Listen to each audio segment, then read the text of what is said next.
Matius pasal 9. Orang lumpuh disembuhkan. Sesudah itu naiklah Yesus ke dalam perahu lalu menyeberang. Kemudian sampailah ia ke kotanya sendiri. Maka dibawa oranglah kepadanya seorang lumpuh yang terbaring di tempat tidurnya. Ketika Yesus melihat iman mereka, berkatalah ia kepada orang lumpuh itu, "Percayalah, hai anakku, dosamu sudah diampuni." Dosamu sudah diampuni. Maka berkatalah beberapa orang ahli Taurat dalam hatinya, "Ia menghujat Allah." Tetapi Yesus mengetahui pikiran mereka lalu berkata, "Mengapa kamu memikirkan hal-hal yang jahat di dalam hatimu? Manakah lebih mudah mengatakan dosamu sudah diampuni atau mengatakan bangunlah dan berjalanlah?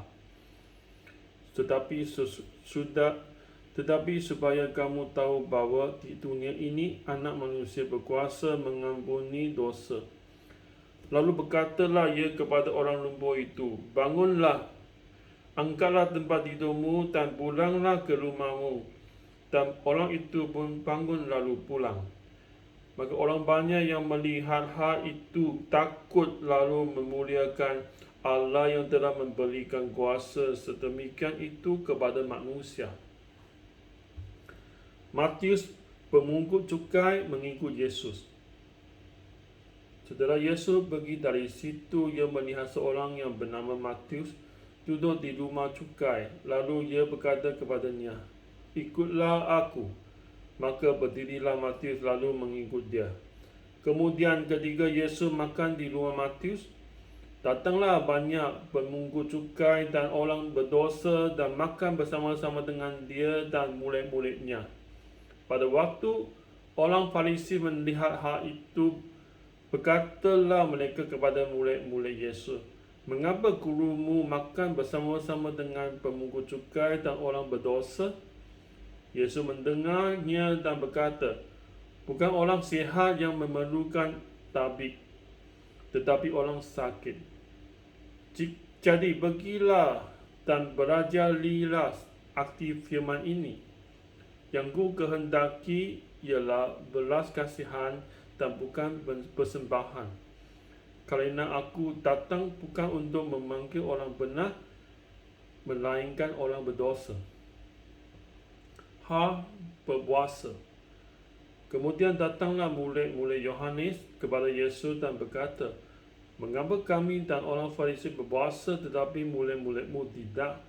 Jawab Yesus kepada mereka, "Dapatkah sahabat-sahabat memberai laki-laki berdukacita selama memberai itu bersama mereka?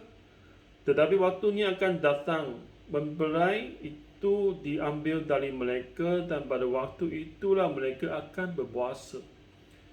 Tidak seorang pun menambahkan secarik kain yang belum susut pada baju yang tua, kerana jika demikian kain penambar itu akan mencabik baju itu, lebih makin besarlah goyaknya. Begitu pula anggur yang baru tidak diisikan ke dalam kantong kulit yang tua, kerana jika demikian kantong itu akan goyak sehingga anggur itu terbuang dan kantong itu pun hancur. Tetapi anggur yang baru disimpan orang dalam kantong yang baru pula, dan dengan demikian terpeliharalah kedua-duanya." Anak kepala rumah ibadat perempuan yang sakit pendaraan. Sementara Yesus berbicara demikian kepada mereka, datanglah seorang kepala rumah ibadat, lalu menyembah dia dan berkata, "Anakku perempuan baru saja meninggal. Tetapi datanglah dan letakkan tanganmu atasnya, maka ia akan hidup." Lalu Yesus pun bangunlah dan mengikuti orang itu bersama-sama dengan murid-muridnya. Pada waktu itu seorang perempuan yang sudah 12 tahun lamanya menderita pendarahan maju mendekati Yesus dari belakang dan menjamah jubahnya, kerana katanya dalam hatinya, "Asal ku camah saja cubanya, aku akan sembuh. Tetapi Yesus berbaring dan memandang dia serta berkata, teguhkanlah hatimu, hai anakku, imanmu telah menyelamatkan engkau. Maka sejak saat itu, sembuhlah perempuan itu. Ketika Yesus tiba di rumah kepala rumah ibadat itu dan melihat peniuk-peniuk seruling dan orang banyak ribut, berkata ia, pergilah, kerana anak ini tidak mati tetapi tidur. Tetapi mereka menertawakan dia. Setelah orang banyak itu diusir, Yesus masuk dan memegang tangan anak itu, lalu bangkitlah anak itu. Maka tersiarlah kabar tentang hal itu ke seluruh daerah itu. Yesus menyembuhkan mata dua orang buta. Ketika Yesus meneruskan perjalanannya dari sana, dua orang buta mengikutinya sambil berseru-seru dan berkata, kasihanilah kami, hai anak Daud. Setelah Yesus masuk ke dalam sebuah rumah, datanglah kedua orang buta itu kepadanya. Dan Yesus berkata kepada mereka, percayakah kamu bahawa aku dapat melakukannya? Mereka menjawab, ya Tuhan, kami percaya.